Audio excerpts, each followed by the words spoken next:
Frank, to get started, tell us a little bit about your collection and how this came to be. Well, it's interesting. I never started out to be a historian. As you can tell, I've always been an electrical engineer, as witnessed by the huge pile of electronics textbooks behind me. But believe it or not, it was going to the CWRU book sale that got me initially interested in this stuff. I originally found 2 books, which I brought along, and if you're going to study case history, these are basically 2 of the most important books to have. From School to Institute by Deke Martin.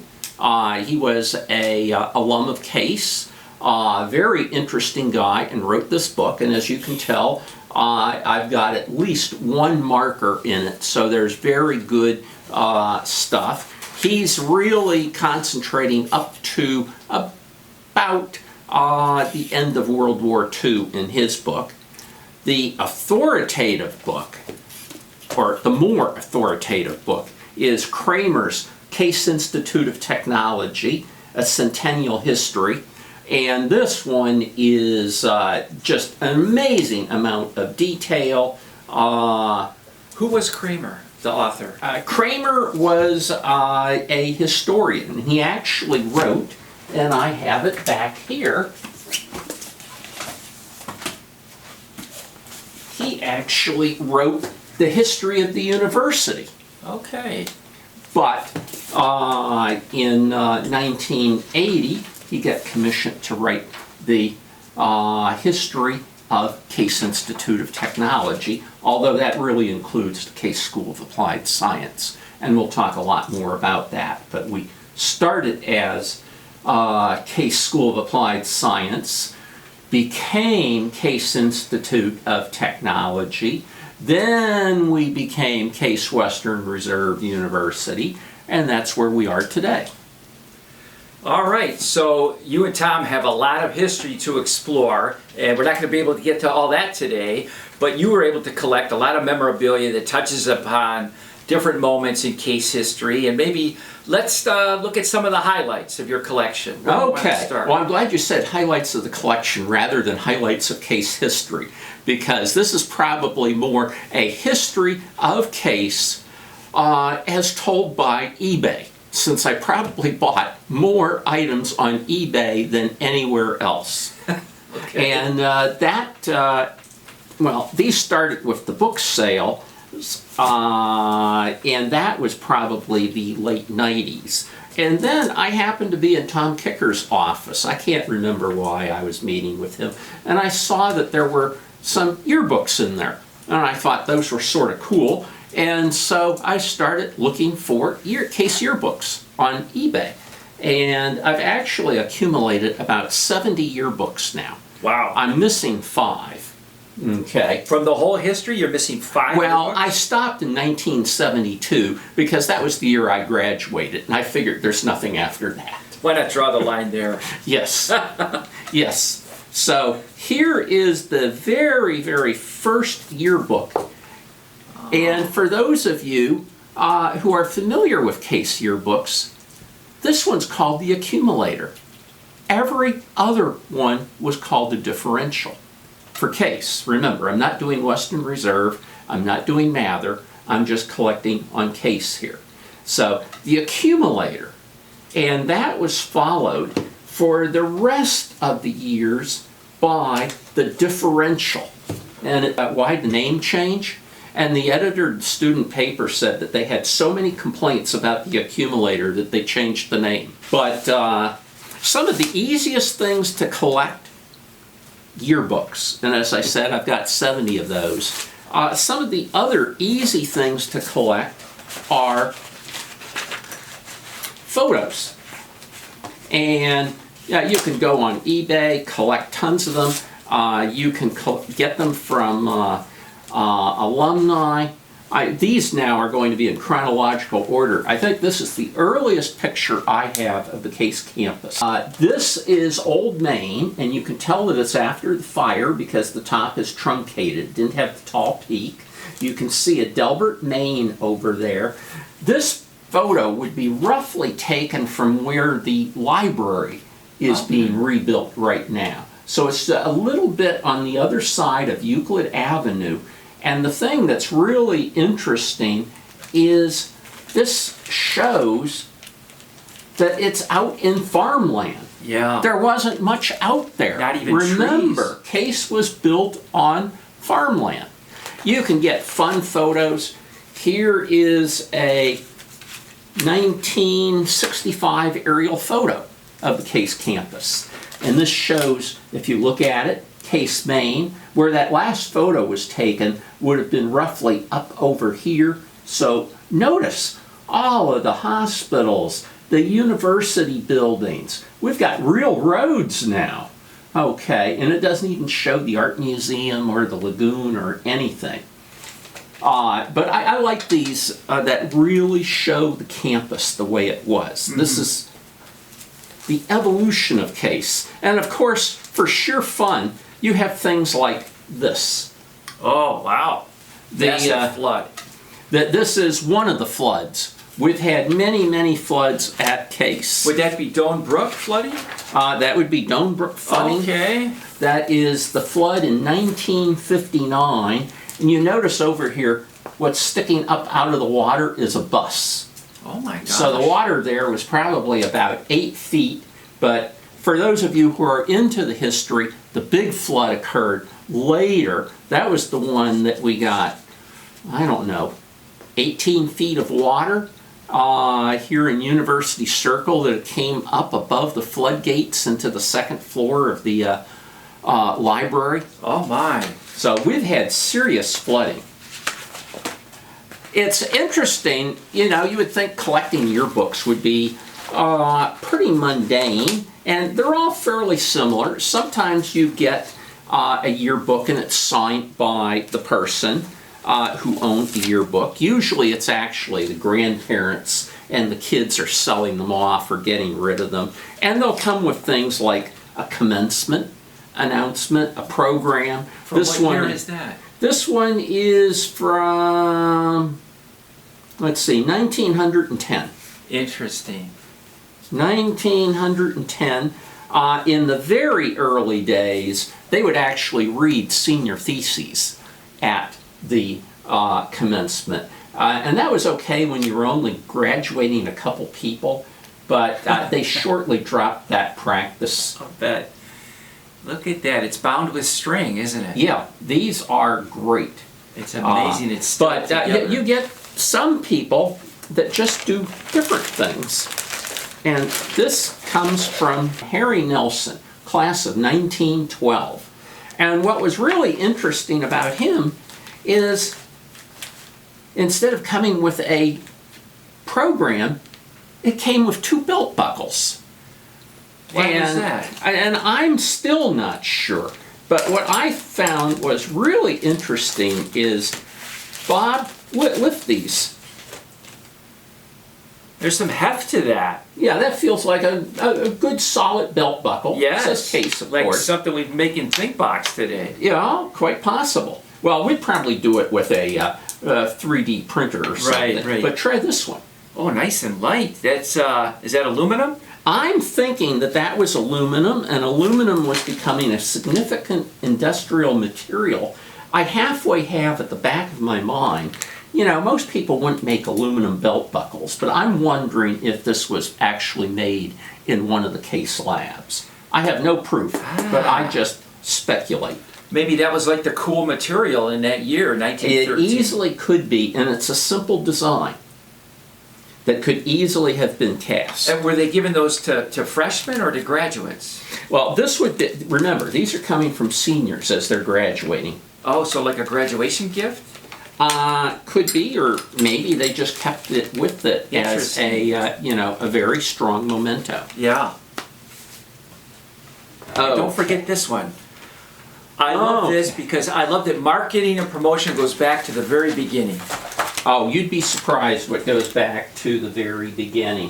One of the fun things to collect is what we currently call view books.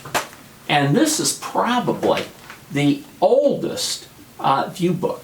What year do you think? I'm thinking 1888, That's incredible. 1890. And what are they pushing there? Well, they What are just they want to tell you a little bit about Case. Here's a picture of the campus. You can tell it's a little more evolved than that earlier picture that I showed you. Because, The new laboratories of the Case School of Applied Science, yes. Cleveland, Ohio. And there is, if you look at this Case main, and there is the old chem building. But what's really interesting is to take a look. In fact, there's a nice, better view. Remember, this is among the first, and we can date it very easily because we know when the chemical lab was built. Here's one that's cool. This is a couple years later. This is doesn't have a name on the front, but it's campus views. And it's just pictures of the buildings. And what struck me, and it'll strike you, Bob, is look at all the trees on campus. Yes. Remember that older photo that I showed you? Right. It was bare.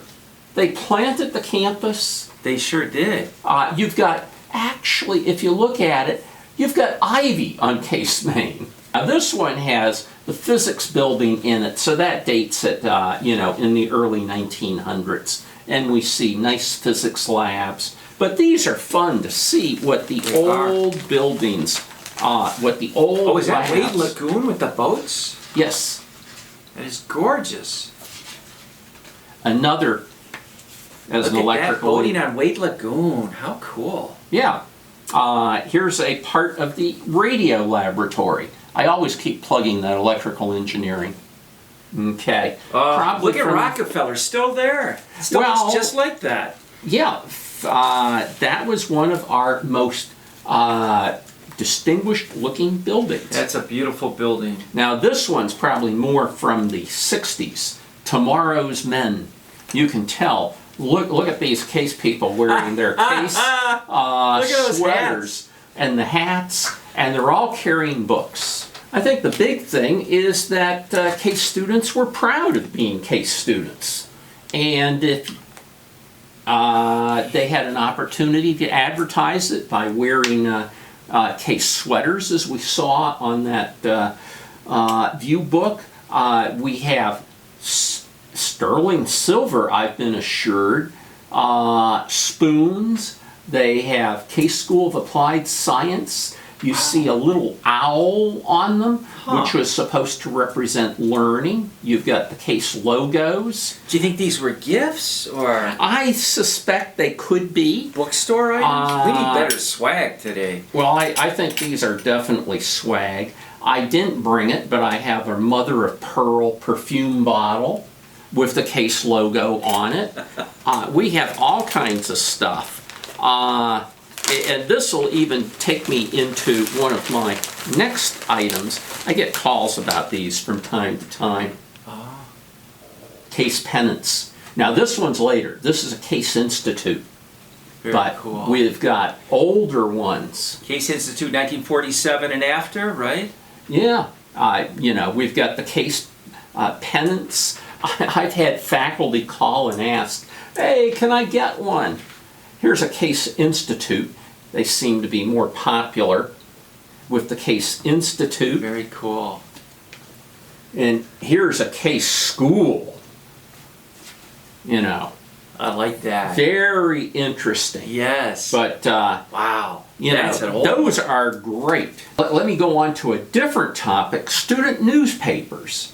And this is probably something that most of you haven't run across.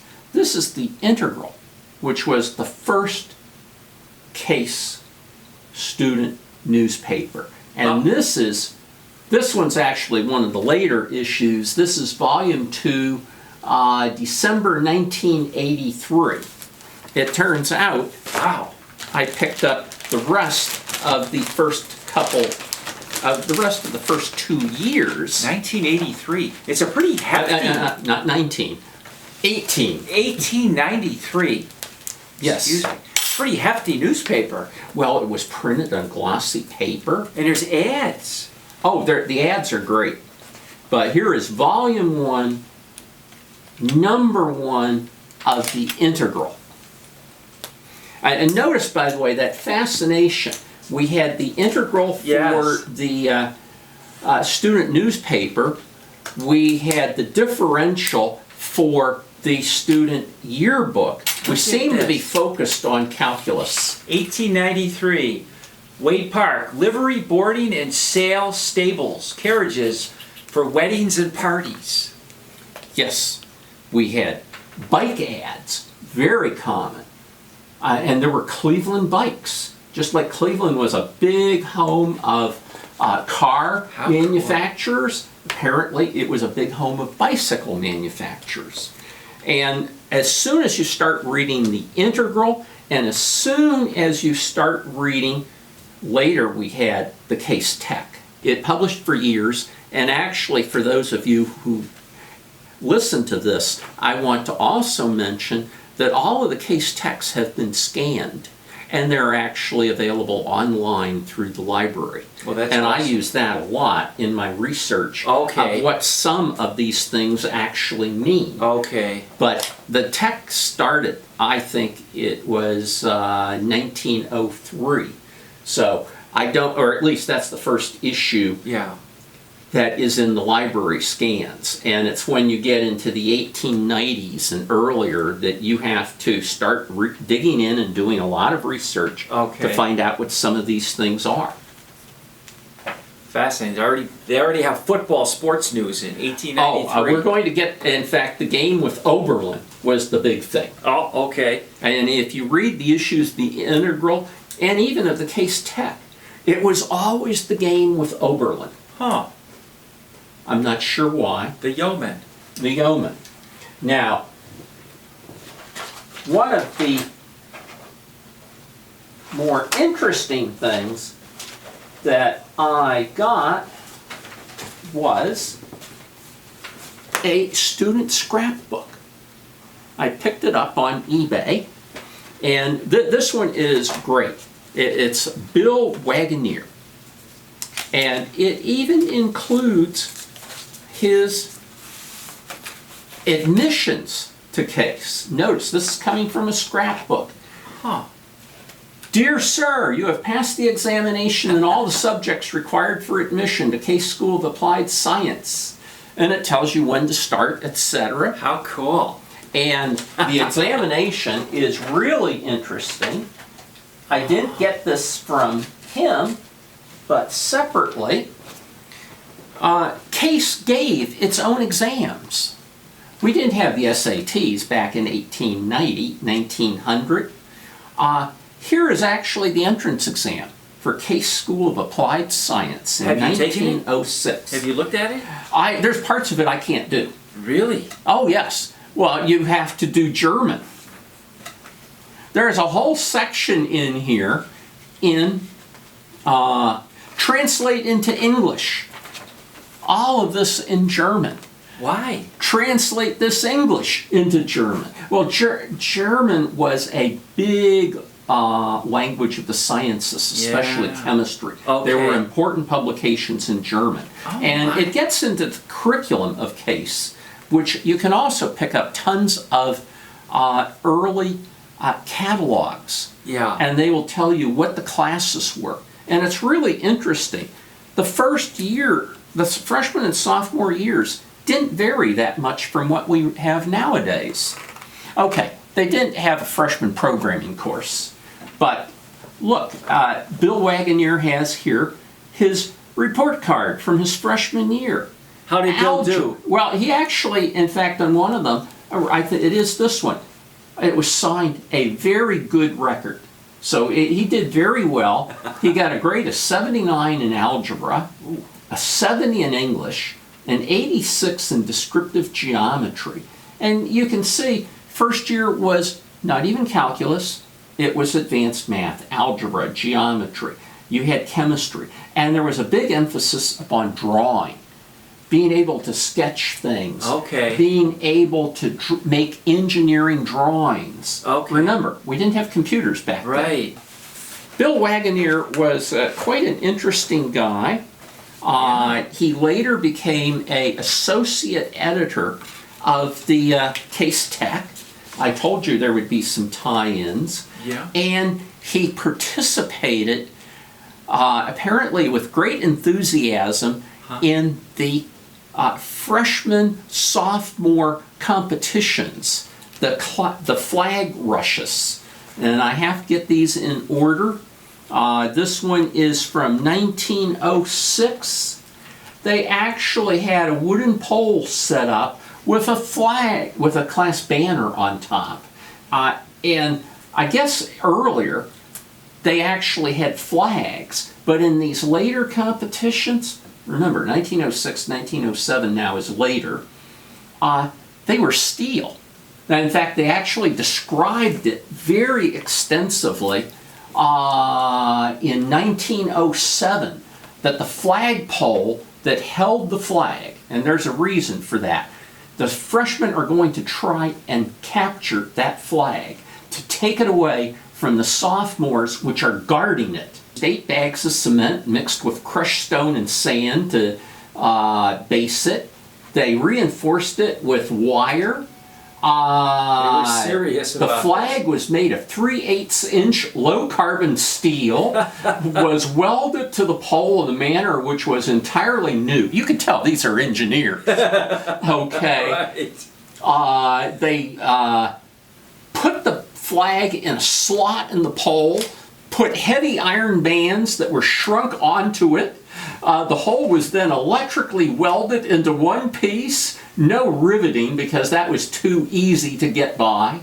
A 4-inch steel shaft was put in, and this started at 9 a.m. in the morning. Apparently, the sophomores had a sophomore up on top guarding the flag. This is at the top of the pole. I got the impression from this photo, and you can see Case and Adelbert Maines in the background. It was taking place, looks like several hundred people wearing derbies and hats, and there's you can see the pole going up. It was actually of 2 steel street light poles welded together with that 4-inch steel shaft up the middle, and that went down into the concrete. They had a crow's nest up there, sophomore guarding, pushing people off, and they had rings of sophomores around it to prevent freshmen from getting to it. And apparently the freshmen would start out in the field, and they would come in flying formations attempting to pull the sophomores away. Okay. These actually came from the local newspapers. They sent reporters in. Oh my. They came from the Plain Dealer, for sure, maybe the Press. Wow. And by the way, back to Bill, he was really into this. He identified himself in several of the pictures. Bill, our scrapbook guy? Bill, our scrapbook guy. And they would capture prisoners. Apparently, there was a huge story in the Plain Dealer. I talked to Tom Kicker about this, and he said that it just reflected the exuberance of college men in the 1900s. That's one way to put it. There wasn't just sports back then. We had all kinds of clubs. Actually, one of the most famous, and it's been with us ever since, has been the Case Glee Club, starting in 1897. The oldest active student group at Case Western Reserve. Yes, well, you would have to say maybe the football team or the baseball team goes back a little earlier, but it is, in terms of clubs, yes, it is the oldest. And I'm not quite sure how it relates. Remember, I keep mentioning I read the Integral a lot. Okay, and it's a great source. It actually says that there was an earlier Case Glee Club before 1897, but they didn't survive. I don't know anything about that one yet.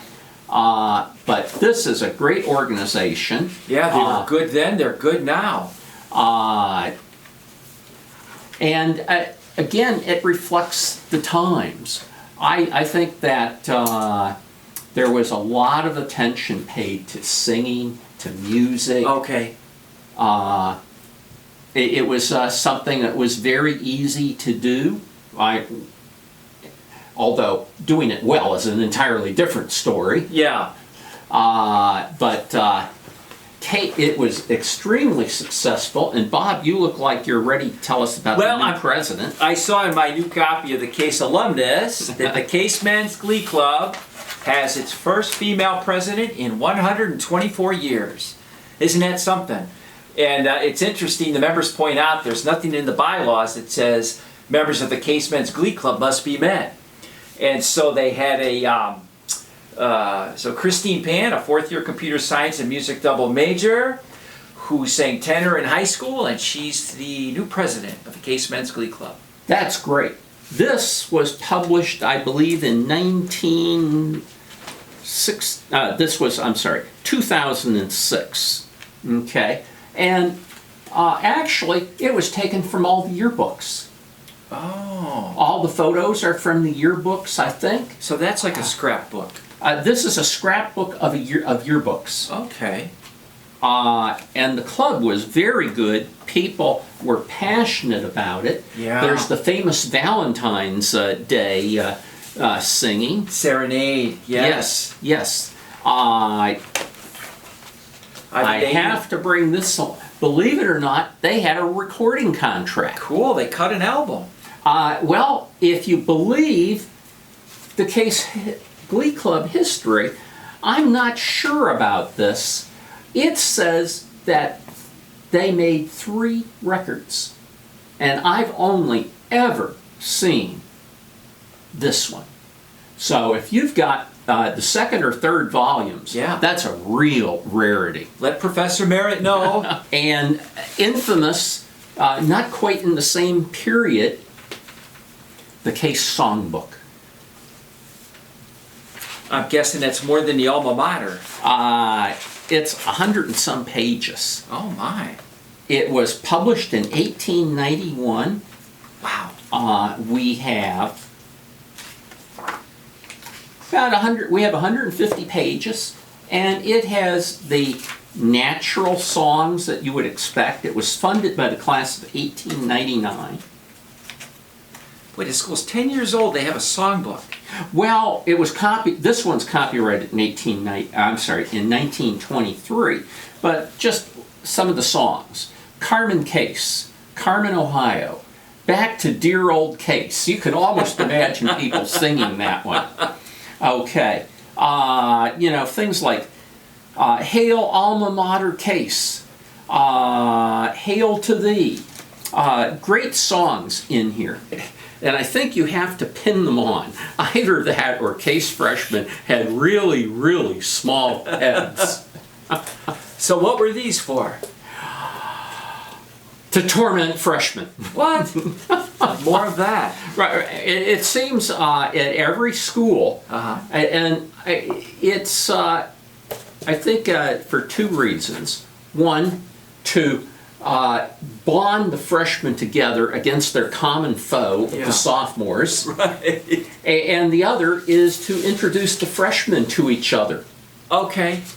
I think some of these things had serious purposes.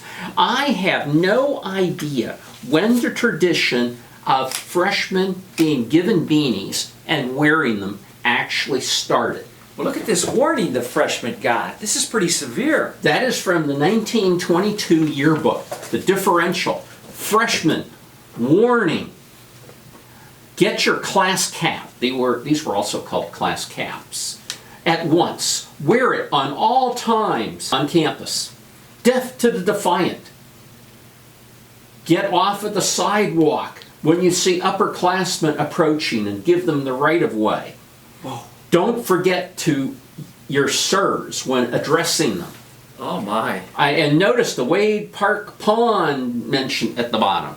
Apparently, infractions were dealt with by being tossed into the pond. I heard about that. Yeah, and by the way, I have to thank Clarence May, class of 48, for his collection. He said they were all sitting in a drawer, and he didn't want them to go away. Nice job, Clarence. And apparently, one reason why there's not many out there is some years had a ceremony of burning the beanies in the spring, when they would no longer have to put up with this. Well, this went on for decades then, didn't it? 'Cause 43, 52.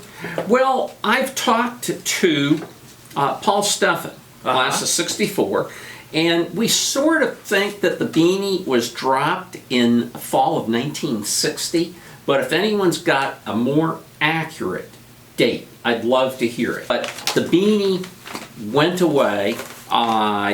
It was apparently a huge thing of culture.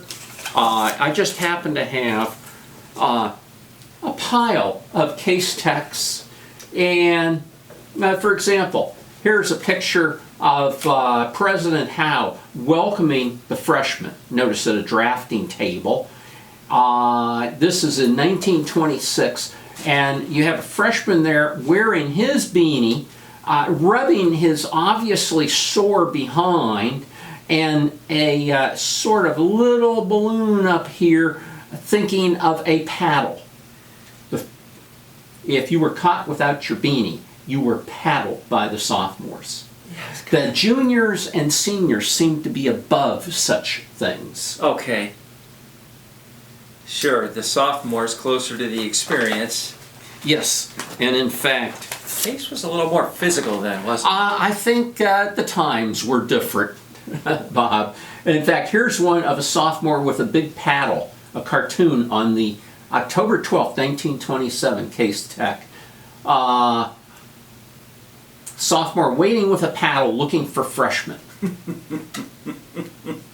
Oh my.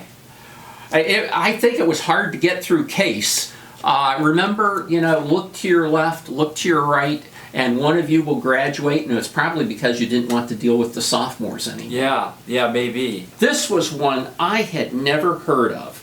And Bob, you may display this a little bit. What is this? Well, according to the person I got it from, this is a flag that says Case, C-A-S-E, that flew in Municipal Stadium. Wow. Now, I'm not quite sure if that was for college games, Browns games. I don't know enough about it. How did it come to you or to him? Well, it came to me through a member of the class of 1962. Okay. Asked me not to use his name, although he was worried, with the statute of limitations on stealing the flag. Remember, this was not acquired by legitimate means. So this was at Cleveland Municipal Stadium. As far as I can understand, it was flying at Cleveland Municipal Stadium and was stolen by some enterprising students. Wow. Okay. And it was then passed on to another Case person, another Case grad. Yeah. And he was the one who graduated in '62. He's in Georgia, and he says, I don't fly the flag anymore. I think he said his daughter went to Georgia Tech. Okay. It's sort of resting now. So somehow they got a flag down and out of Cleveland Municipal Stadium. Yeah, we need more pranks. Wow. Although, outright theft is okay. And it came to you. It came to me 60 years later. We should figure out a way to display it. But if anyone can shed any light on its history in the stadium, yes, that would be cool. super interesting. A very, very interesting memory for many students in classes just ahead of me at Case was actually one of our math faculty. Oh, there he is, Frank Ryan. Frank Ryan. Frank Ryan of the Browns. Or, since he was a very interesting guy, he was quarterback of the Browns, and he had a side hustle as a mathematics professor here at Case. Yeah. Our last Super Bowl quarterback. Well, we didn't have Super Bowls back then, but he has a championship ring. Yeah, what was it, 64? I think that is correct. The NFL Championship, 1964. So he's on the cover of Sports Illustrated in 65. Yeah, I remember reading he was a case math professor when he made like his second Pro Bowl. Yes. That's amazing. And he got his PhD.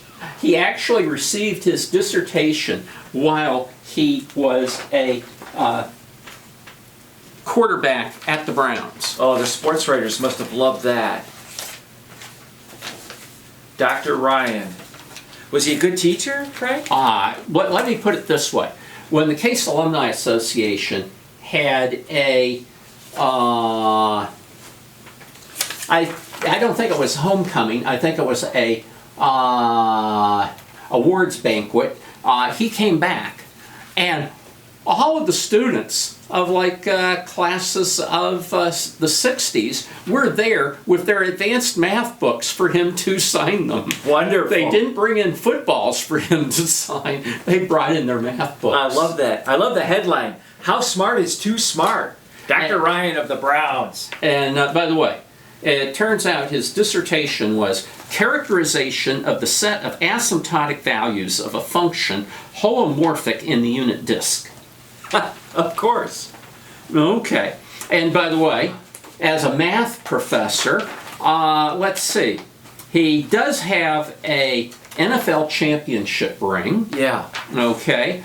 All-time yards per completion, for those of you who are into the data these days, 14.7 yards per completion. Cam Newton was 13.2 and Peyton Manning was 11.7. That is cool. He did 29 touchdown passes in 14 games in 1966. Wow. Okay, you sports analytics guys, Yeah. get to it. Yeah. Although that was second in Browns history to Brian Sipes' 30 in 1980, and he didn't come out and say it, but apparently his salary in 1964 was $20,000. Joe Namath just signed a contract for $100,000 that year, and I think that irked Frank a little bit. I'll bet. He had to come in and teach math every morning. Yeah, although if you talk to the students, apparently after, remember, the safety equipment then was not as good as it was now. Right, it doesn't and look like apparently you would come in a little beat up on Mondays. Now, Frank Ryan is someone that I don't think most of our students know about at all. And we've got the winningest Browns quarterback in Browns history as a faculty member. But I did pick up a few footballs. Sorry, couldn't afford his ring. Right. But a little one here, Frank Ryan, a generic one, NFL Champs 1964. And for the technical people out there, I've been told that this has invisible DNA certified and traceable ink on it to indicate that this is an authentic Frank Ryan signed football. But this was one of my first acquisitions on eBay. And I came across it by accident, but this is an actual now dedicated ball to Dwight Gill, who was a reservee, and he got the ball signed by Frank Ryan. All right. Best to Dwight Gill. Frank Ryan. Life wasn't just football. Life wasn't just even going to school. It wasn't even just song. Funny, we don't have any dance routines or dance clubs or anything then. We do now. But the War Service Record, Case School of Applied Science, World War I. Oh. This is a complete compendium of everyone who actually participated in some way. This may be with research contracts. This may have been enlisted. And it indicates the war dead in here. Oh. And I will remind the audience of the flag pole and the flag base, which is dedicated to our war dead down in front of Adelbert, Oh, okay. down by the chapel. Yeah.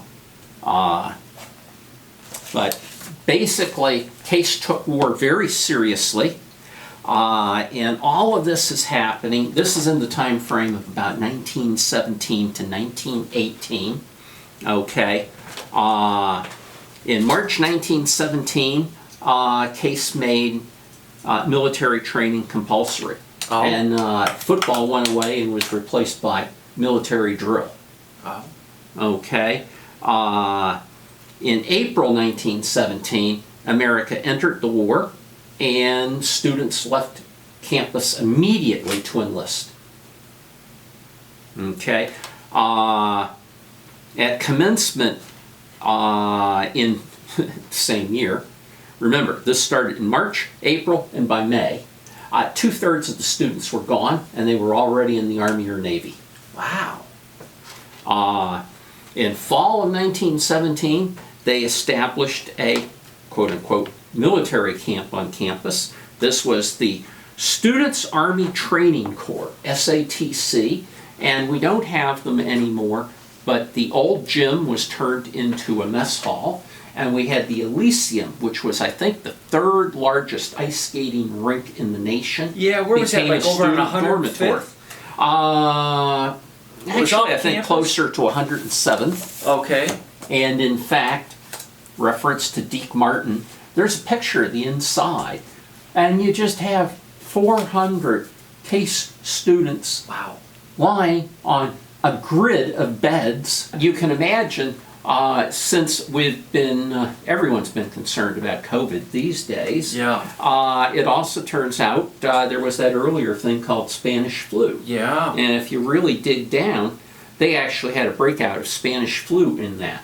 Oh, and that was deadly for young people. Well, they say that because they were on a college campus, very controlled environment, they weren't taking vaccines, they weren't wearing masks or anything, but apparently they said that casualties were very few, but I don't know what the numbers were. Okay.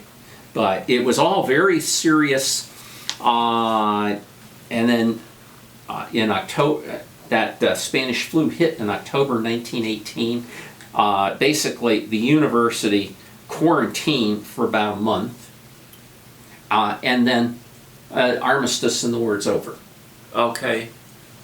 So, Case was very, very involved in World War I, even to the extent of having a student military base on campus. Other things came along and happened.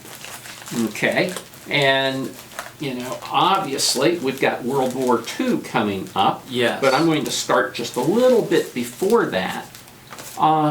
Case started an evening program. This is in 1940, 41, 42, and you can bet, why did we have a evening program? Remember, Hitler invaded in 1939 Poland, and you had Pearl Harbor in 1941.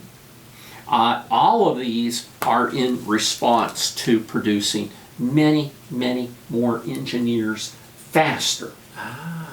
And not just engineers, mathematicians, physicists, etc. So night school, what were the students doing during the day?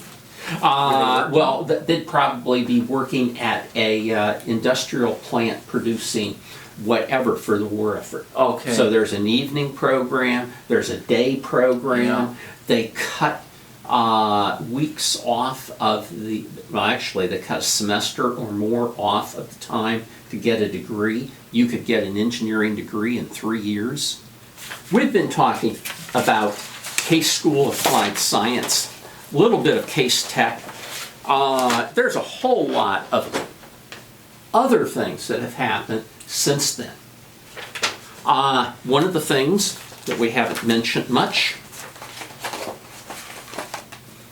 computers. Oh, those punch cards. Oh, and I've got Our alumni remember those. I've got Chi Corporation here. I've got that looks like a program that I compiled. These are for my pile of stuff. CWRU, I think someplace I have some Case punch cards. Yeah. I was a TA in the programming lab my freshman year, sophomore year. One of my favorite possessions, a drum from an IBM 026 card punch. This is what was used to, for example, print what you typed across the top of the card in this big, heavy, clunky, noisy machine. Now, I didn't collect a 026 card punch, but even this is pretty heavy. It is. Wow. Heavy as a brick. Yes, yes. And for anyone that is interested, this will probably be coming to you in the future through the CAA. I have a lecture by Fred Way on the story of early computing at Case. And he talks about the early days when he was hired by Keith Glennon, when they got the IBMs, when they were first bringing computers on campus. He'll talk about Don Knuth. It's a great thing. I'll bring out this, my disorientation handbook, produced by the CWRU Strike Committee community in 1970. Remember, we had all of the big anti-war demonstrations and stuff going on. We had the shooting at Kent State. This would have been in the summer after that. And this, it sounds strange, but actually it was just a student guide for students anywhere in University Circle. Like where to eat and drink and shop? Well, how do we grow up? How do we live around here? Hessler community, alternative to dorm life, where to shop for food and household items. Interesting. But great artwork in it. Here's one you might not believe, from 1971, Pink Floyd in Emerson Gym. Just right in the next building over. And I can't believe this, but there is a video of that concert on YouTube. So I didn't believe that either, and I went and looked, and sure enough, it's there. And there's all kinds of commenters from Pink Floyd fans talking about the quality of the tape. And it was the early day of Pink Floyd because they hadn't come into the mainstream. Yeah. And they were touring college campuses. Okay. And I think they were at Bowling Green the night before they were at Emerson. Interesting. All right. There's all kinds of stuff that went on in later years. This is sort of one of my favorites right here. I picked this one up more recently. And it's a bottle of Makersmart Whiskey. And it's really interesting. You can go to the distillery. You can get these little bottles. You can dip them in to get the characteristic wax seal. But here's the cool thing. Bill Samuels, it's autographed. Bill Samuels, CIT class of 62. He got his degree in aerospace engineering. Yeah. Went to Berkeley, got his master's in aerospace engineering, and then I believe it was that he went to Aerojet General. And the story was, every rocket that he worked on blew up. So he was so disillusioned, I guess he quit, came back to Tennessee and Kentucky, had a talk with his father who convinced him, I think it was to go to Vanderbilt to get a law school, and he took over a distillery that his father had originally bought in the 50s to be a retirement project. And guess what? I suspect if you're into any alcoholic beverages, you may have heard of Makersmart. Yeah. But just think, that was produced, well, it wasn't really produced, but it was certainly marketed by a Case alum. Yeah. Him and his wife turned it into an iconic brand. And I've read where he credits his fraternity with getting him through Case. He never would have graduated, he said, if not for his fraternity brothers. So he's very thankful to Case. Yes. Well, we've got tons of great stories. I sort of like Bill Wagoner's Scrapbook. I like Bill's. I like Bill's signature and profession that he switched from engineering to whiskey. You never know what an engineer's going to do. I'm always surprised. But they're usually very good at it. Yes. Well, Frank, this was great. We know you have a lot more, but I think we get a taste. We have barrels. We have crates. And the one really nice thing was both the project with the library forced me to get out all of my stuff and start looking through it to find out what it would tell us. And I've gotten a much, much better appreciation of both the school and the faculty and, of course, the staff and the Alumni Association as we've gone from 1880 until now.